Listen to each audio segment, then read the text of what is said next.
Hello दोस्तों, तो हमने मॉडर्न राजस्थान हिस्ट्री पूरी पढ़ ली थी। लास्ट टॉपिक हमने एकीकरण पढ़ा था। अब हम राजस्थान कल्चर का नया टॉपिक स्टार्ट करेंगे, राजस्थान के संत और संप्रदाय। राजस्थान के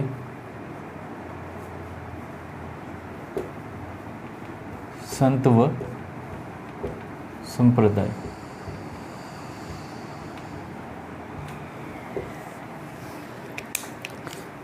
ठीक है, देखो दो तरह की भक्ति होती है। ठीक है, एक तो होती है सगुण भक्ति, एक होती है निर्गुण भक्ति।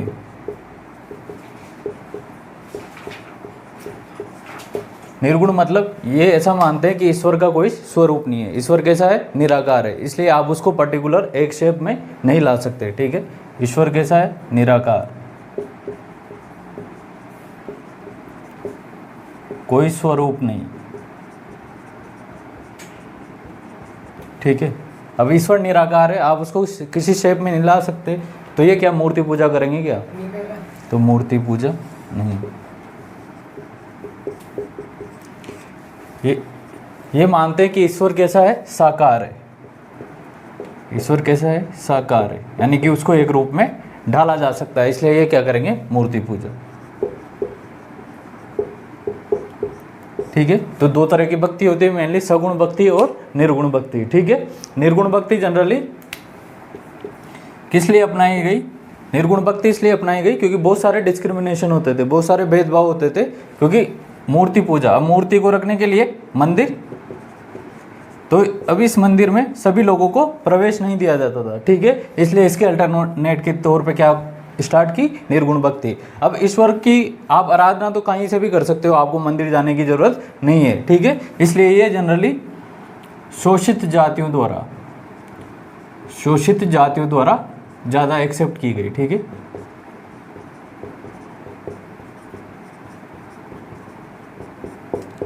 और ये हमारी जो सवर्ण जातियां हैं, जो ब्राह्मण लोग हैं, उनके द्वारा जनरली इनको यूज किया गया। ठीक है,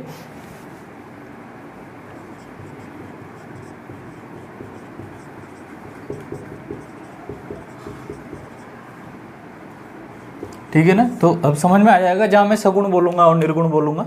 ठीक है, तो निर्गुण मतलब ईश्वर का कोई स्वरूप नहीं है, ईश्वर कैसा है? निराकार है, इसलिए ये मूर्ति पूजा, आप इसको पर्टिकुलर किसी शेप में नहीं ला सकते, इसलिए ये मूर्ति पूजा नहीं करेंगे। ठीक है, और ये क्या करेंगे? मूर्ति पूजा करेंगे।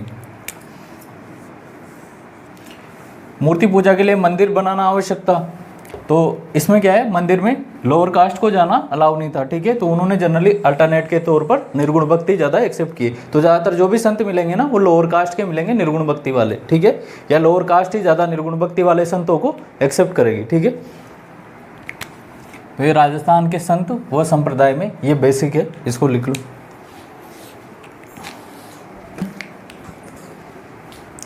तो दो तरह की भक्ति होती है, एक तो सगुण भक्ति और निर्गुण भक्ति। ठीक है, निर्गुण मूर्ति पूजा नहीं करेंगे, और जबकि सगुण वाले मूर्ति पूजा करते हैं। निर्गुण भक्ति जनरली लोअर कास्ट के लोगों के द्वारा ज़्यादा एक्सेप्ट की गई है। ठीक है,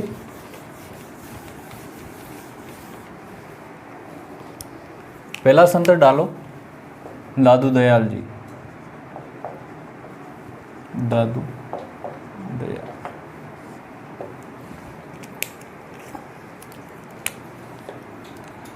सबसे पहले जन्म की बात करते हैं इनकी। इनका जन्म हुआ था अहमदाबाद में, अहमदाबाद। ठीक है, सन 1544 AD। जन्म कहाँ हुआ था? अहमदाबाद में।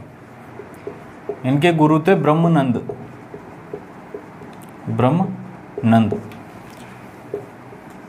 ये कबीर के शिष्य थे। किसके शिष्य थे? कबीर के। ये जो ब्रह्मनंद जी थे, ये किसके शिष्य थे? कबीर के शिष्य थे। ठीक है, दादू दयाल जी को राजस्थान का कबीर भी कहते हैं। ठीक है, क्योंकि इन्होंने भी कबीर की बात ही निर्गुण भाषा में संदेश दिए थे, उपदेश दिए थे। ठीक है, तो अन्य नाम राजस्थान का कबीर।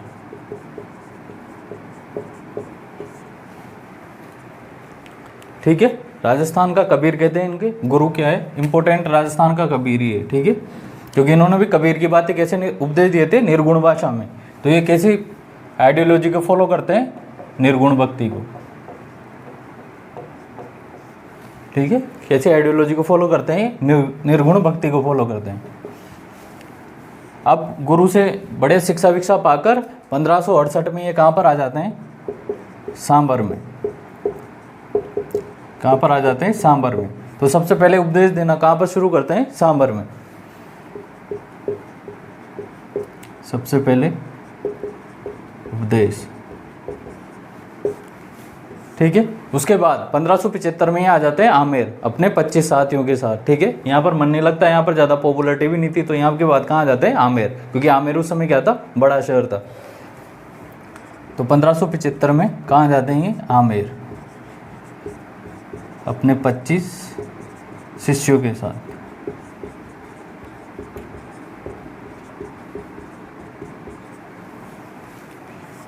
(1585) में अकबर से मुलाकात होती है इनकी, ठीक है। 1585 में किससे मुलाकात होती है, अकबर से, यानी कि ये किसके समकालीन है, अकबर के समकालीन है, ठीक है।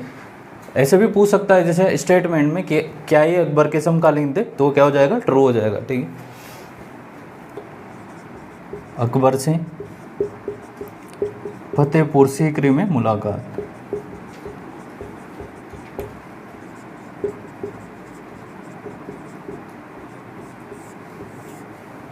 ठीक है।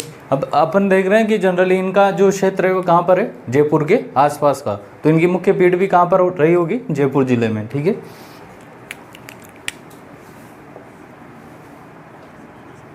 तो इनकी जो मुख्य पीठ है वो कहाँ पर है, नरेना, इसको नारायणा भी बोल देते हैं। कहाँ पर है ये, जयपुर में, ठीक है। कहाँ पर है इनकी मुख्य पीठ, यहीं से क्वेश्चन भी आया है एसआई में, एसआई 2021 में, कि दादूपंथियों की मुख्य पीठ कहाँ पर है, नरेना या नारायणा, जयपुर में, ठीक है। अब इनके द्वारा जो उपदेश दिए जाएंगे वो जयपुर की लैंग्वेज में दिए जाएंगे, ठीक है। तो जयपुर की लैंग्वेज कौन सी है, ढूंढाड़ी। तो इनके द्वारा जयपुरी लैंग्वेज में यानी कि ढूंढाड़ी में ही उपदेश दिए गए।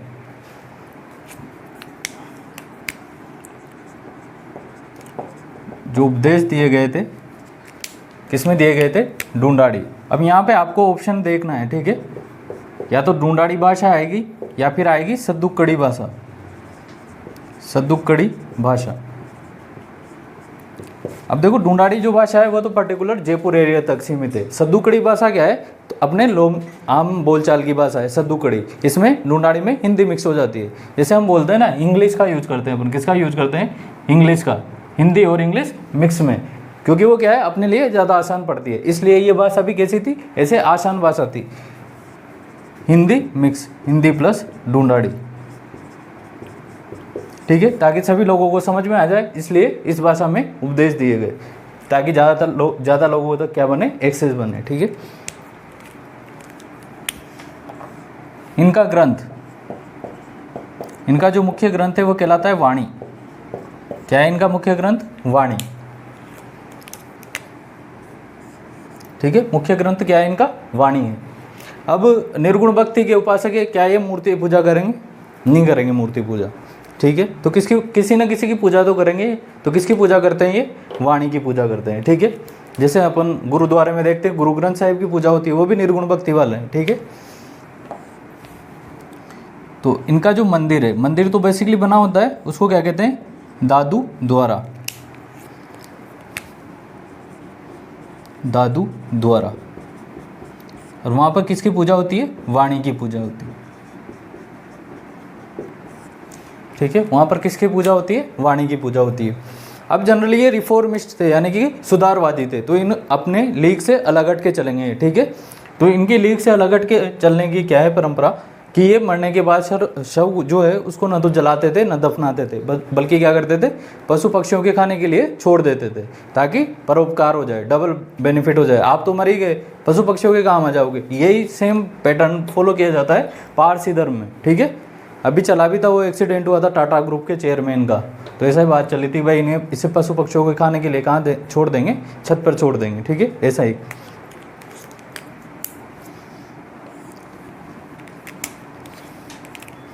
तो मृत्यु के बाद शव को पशु पक्षियों के खाने के लिए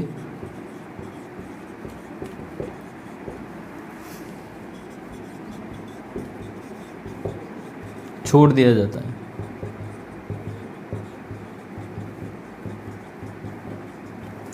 ठीक है, यहीं से स्टेटमेंट बना के सीधा ऑप्शन भी दे देगा कि भाई ये कौन से संप्रदाय से रिलेटेड है। ठीक है, तो स्वयं दादू का शव भी कहाँ पर रखा हुआ है? बेराणा की पहाड़ियों में। ठीक है, कहाँ पर रखा हुआ है दादू का शव? बेराणा की पहाड़ियों में। दादू का शव कहाँ पर रखा हुआ है? बेराणा की पहाड़ियों में, जयपुर में ही है ये, बेराणा की पहाड़ियों में। ठीक है, और इसको कहते हैं दादू खोल या दादू पाल का। ठीक है, ये जो शव रखा हुआ है इसको क्या कहते हैं? दादू खोल या दादू पाल का। ठीक है, कहाँ पर रखा हुआ है? बेराणा की पहाड़ियों पर। बेराणा की पहाड़ी कहाँ पर है? जयपुर में। पूछ सकता है कि दादू का शव कहाँ पर रखा हुआ है, तो बेराणा की पहाड़ियों में रखा हुआ है। ठीक है, तो ये मोटी मोटी बातें थी, इसके बाद और बचा हुआ है, अभी इसको लिखो।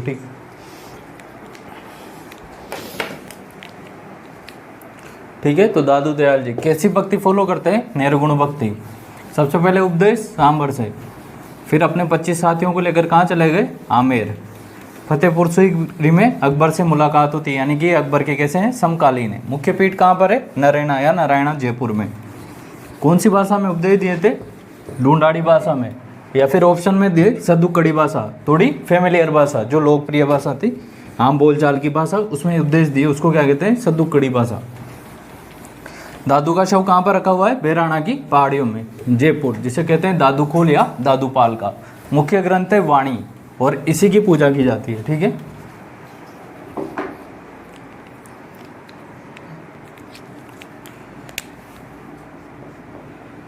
देखो इनके मेन 52 शिष्य थे। कितने शिष्य थे? 52 शिष्य। मेनली इनके कितने शिष्य थे? 52 शिष्य थे, जिन्हें क्या कहते हैं? 52 थांबे। थांबे या स्तंभ, थांबे का मतलब स्तंभ। ठीक है, तो इनके 52 शिष्य थे, जिन्हें क्या कहते हैं? 52 थांबे या 52 स्तंभ। इनके द्वारा एक आंदोलन चलाया गया था, जिसे कहते हैं निफक या निष्पक्ष आंदोलन।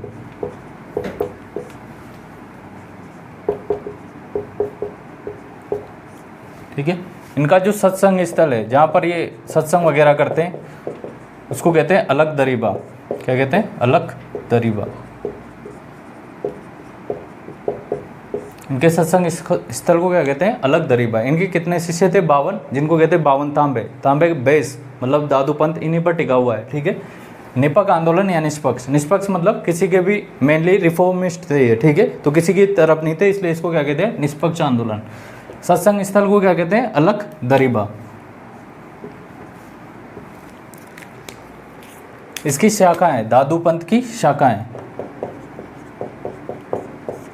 यह अलग अलग शाखाओं में डिवाइडेड हो गया। इनकी शाखाएं खालसा, विरक्त, उत्तरादे, खाकी, नागा। ठीक है, ये इनकी क्या है? प्रमुख मेन ये शाखाएं, दादू पंथ की ये शाखाएं। ठीक है, इनके प्रमुख शिष्य, दादू पंथ के प्रमुख शिष्य की बात करें,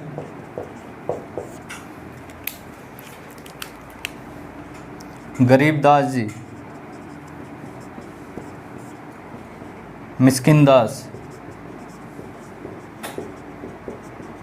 ये दोनों तो क्या थे? इनके पुत्र थे। ठीक है, गरीबदास और मिस्किनदास दोनों क्या थे? इनके पुत्र थे। इसके अलावा बखनाजी, रज्जब जी,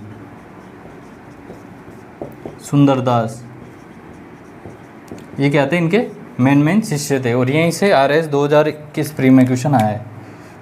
ये बखनाजी से तो 2-3 बार आ गया।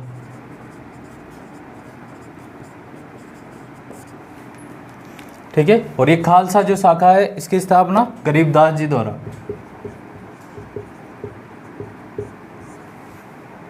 नागा शाखा की स्थापना सुंदरदास जी द्वारा।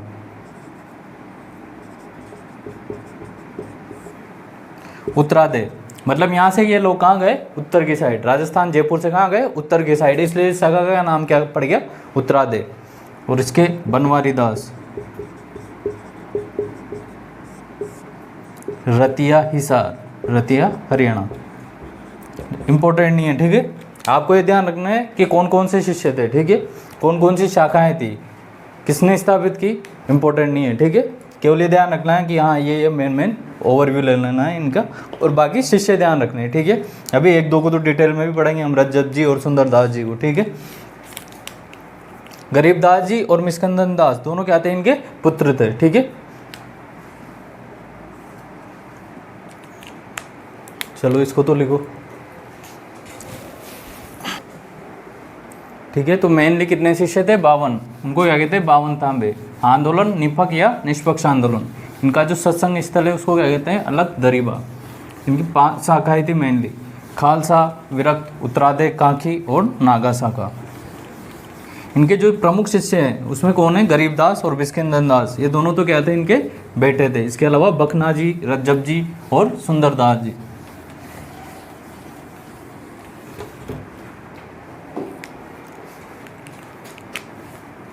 रज्जब जी,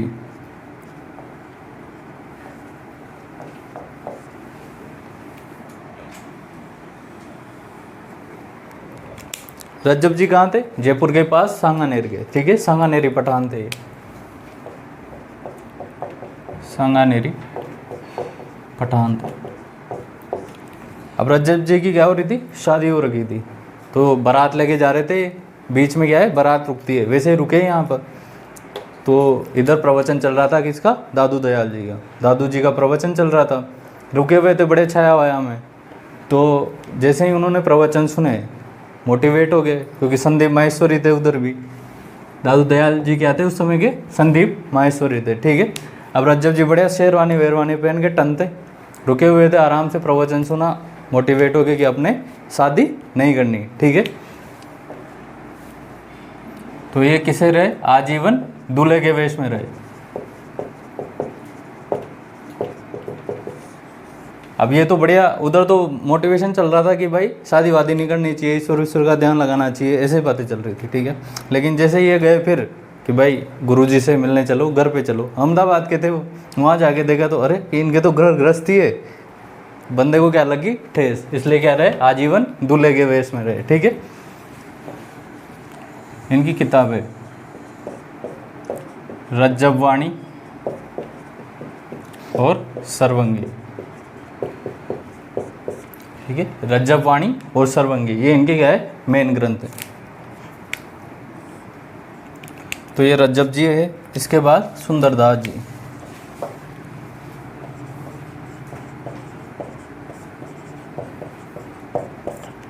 सुंदरदास जी ने किसकी स्थापना की थी, नागा शाखा की, दादू पंथ की नागा शाखा की स्थापना।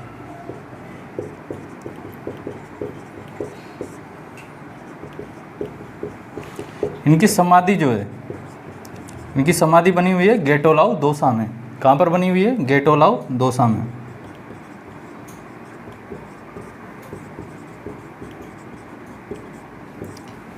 अब ये क्या थे, जो नागा शाखा वाले लोग थे, ये क्या रहते, हथियार वथियार रखा करते थे अपने पास, ठीक है। सैनिक वगैरह, सैनिक टाइप थे, मतलब जैसे निहंग सिख रहते हैं ना, अपने पास हथियार रखते हैं, वैसे ही उस टाइप में थे नागा। तो इन्होंने क्या था, मराठा आक्रमण हुआ था जयपुर पे, तो उस समय जयपुर के महाराजा की मदद की थी। जयपुर का महाराजा था प्रताप सिंह। तो मराठा आक्रमण के समय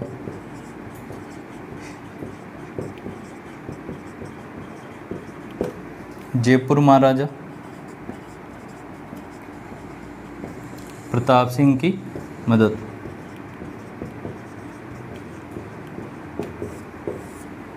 जयपुर महाराजा प्रताप सिंह की मदद की थी मराठा आक्रमण के समय, ठीक है। क्या रखते थे ये अपने पास, अस्त्र शस्त्र।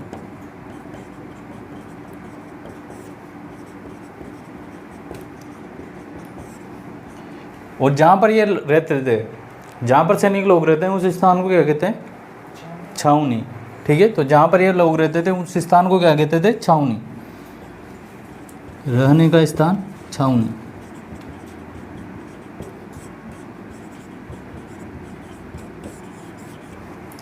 ठीक है, काम का नहीं है कुछ भी, बस ये ध्यान रख लेना कि भाई इन्होंने नागा शाखा की स्थापना की थी। समाधि देख लेना एक बार कि भाई गेटोलाव दौसा में बनी हुई है। इनको कहते थे दाखिले सैनिक, ठीक है। सैनिक तो थे ही सही, अपने पास अस्त्र शस्त्र रखा करते थे।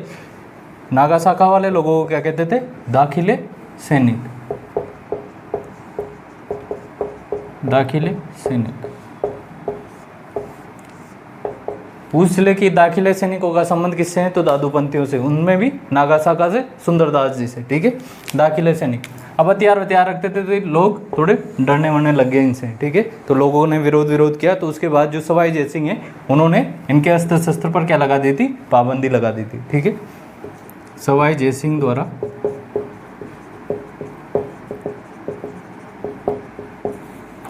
इनके अस्त्र शस्त्र रखने पर पाबंदी।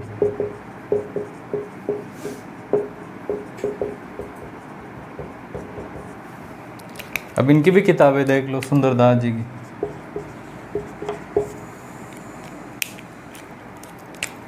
सुंदर सागर,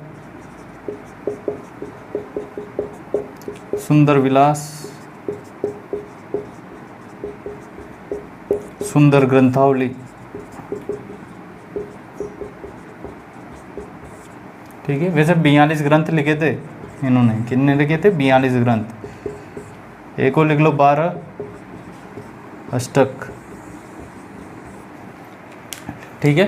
तो ये है हमारे दादूपंथी, पूरा हो गया। इसके मेन से देख लिए रज्जब जी। पूछ ले सीधा कि आजीवन दूल्हे के वेश में कौन थे, तो रज्जब जी, ठीक है। और सुंदरदास जी, नागासाका की स्थापना गेटोलाउ दोसा में क्या बनी हुई है? छतरी। नागासाका के लोग अपने पास अस्त्र शस्त्र रखा करते थे, ठीक है। सैनिक थे ये, इनको क्या कहते थे? दाखिले सैनिक। अब इनके अस्त्र शस्त्र से लोगों को दिक्कत हुई तो सवाई जयसिंह ने क्या लगा दी? पाबंदी। और सैनिक थे इसलिए मराठा आक्रमण के समय सवाई प्रताप सिंह की क्या की? इन्होंने मदद की, ठीक है। 42 ग्रंथ लिखे इन्होंने। सुंदर सागर विलास ग्रंथावली 12 अष्टक इनमें मेन है, ठीक है। तो ये लिखो।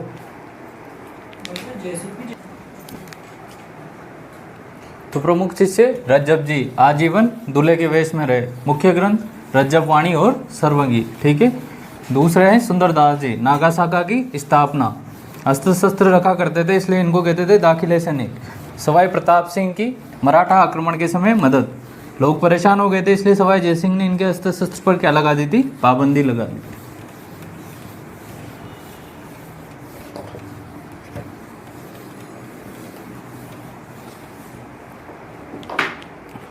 जम्बो जी,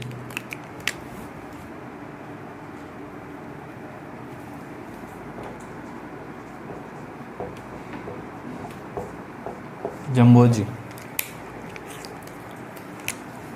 वास्तविक नाम क्या था इनका? धनराज। इन्हें विष्णु का अवतार भी माना जाता है। क्या माना जाता है? विष्णु के अवतार है भैया। वास्तविक नाम क्या था? धनराज। जन्म कहाँ हुआ था? पीपासर, नागौर।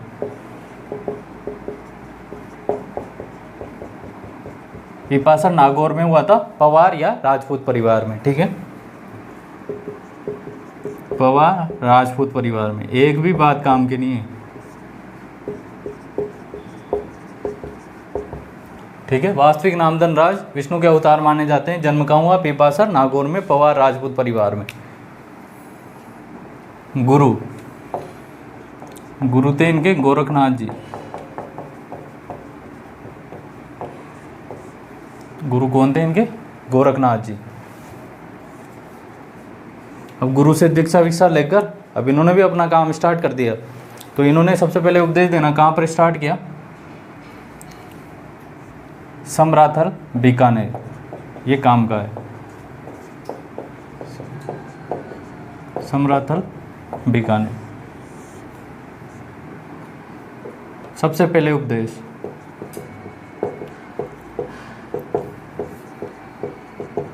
कहाँ पर दिए? समराथल, बीकानेर में। और इन उपदेशों की संख्या कितनी थी? 29। कितने उपदेश दिए थे? 29।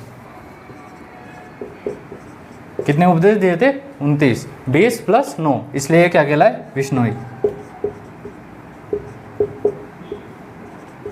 ठीक है। इसलिए क्या कहलाए? विष्णोई कहलाए। तो जम्बो जी के अनुयायी क्या कहलाते हैं? विष्णोई कहलाते हैं, ठीक है। कहाँ पर दिए थे? समराथल, बीकानेर में। अब सबसे पहले इन्होंने अपने काका जी को लपेट दिया कि काका जी आपको क्या देता हूँ? ज्ञान। तो सबसे पहले फर्स्ट विश्नोई कौन थे, इनके काका जी पुलोजी, फर्स्ट विश्नोई काका जी, ठीक है। कहाँ पर दिए थे, सम्राथल में 29 उपदेश दिए थे, तो इनको 29 उपदेशों के आधार पर इनको क्या कहते हैं, विश्नोई कहते हैं, ठीक है। मुकाम पे ये क्या लगे थे, मुकाम पे, तो मुकाम में क्या बना, मुकाम में इन्होंने समाधि ले ली थी, ठीक है। तो मुकाम में इनका क्या बना हुआ है, मेन मंदिर। मुकाम कहाँ पर है, बीकानेर, मुख्य मंदिर। पूछ ले कि विश्नोई संप्रदाय का मुख्य मंदिर कहाँ पर है, तो मुकाम में, ठीक है। मुकाम कहाँ पर है, बीकानेर में। और यहीं पर क्या ली थी इन्होंने, समाधि ली थी। मुकाम पे क्या लग गए, मुकाम पे लग गए, ठीक है। यहाँ पर अश्विन व फाल्गुन की अमावस्या को क्या लगता है, मेला,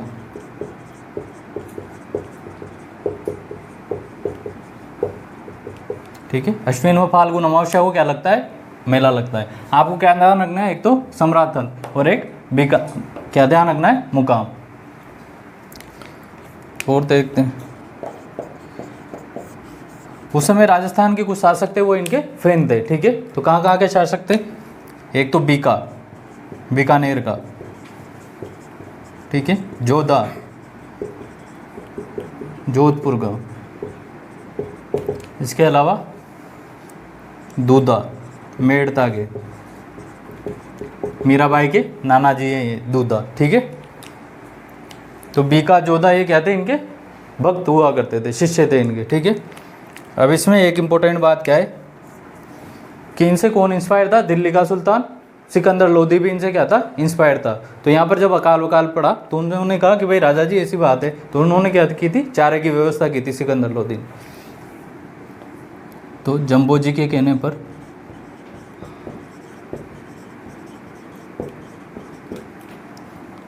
सिकंदर लोदी द्वारा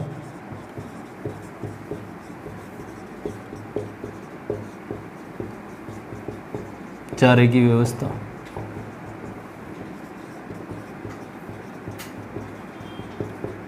काल के समय,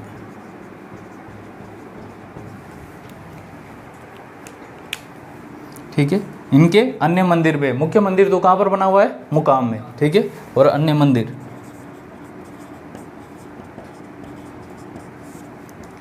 जाम्बा, रामड़ावास, दोनों कहाँ हैं, जोधपुर में, जांगलू, बीकानेर। अब समझ में आ गया कि जोधपुर और बीकानेर के राजा फैन थे, ठीक है। इसलिए मुख्य मंदिर भी कहाँ पर बने होंगे, वहीं पर बने होंगे। तो जाम्बा और रामड़ावास, जांगलू, ये क्या है, इनके अन्य मंदिर है, ठीक है। अब जम्बो जी क्या थे, इको फ्रेंडली, जम्बो जी क्या थे, इको फ्रेंडली आदमी थे, पर्यावरण प्रेमी।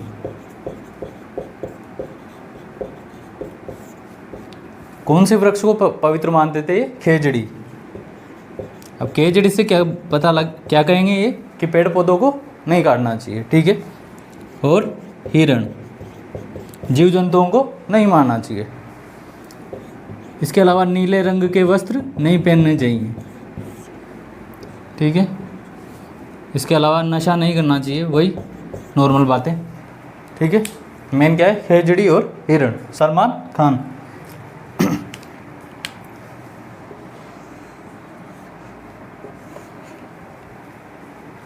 होगी इनकी सारी काम।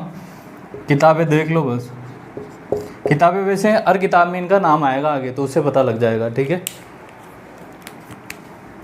जंब सागर, जंब संहिता, जंब सरिता, जंब वाणी, विष्णोई धर्म प्रकाश।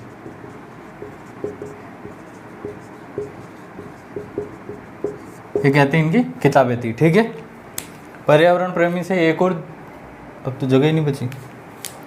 इन्होंने कहा था भाई सिर साते रूख रहे तो भी सस्तो जान, यानी कि सिर के बदले सर कट जाए तो भी जान क्या है, सस्ती है, ठीक है। पेड़ पौधों का इतना इंपॉर्टेंस है इनके लिए, विष्णोई धर्म प्रकाश के।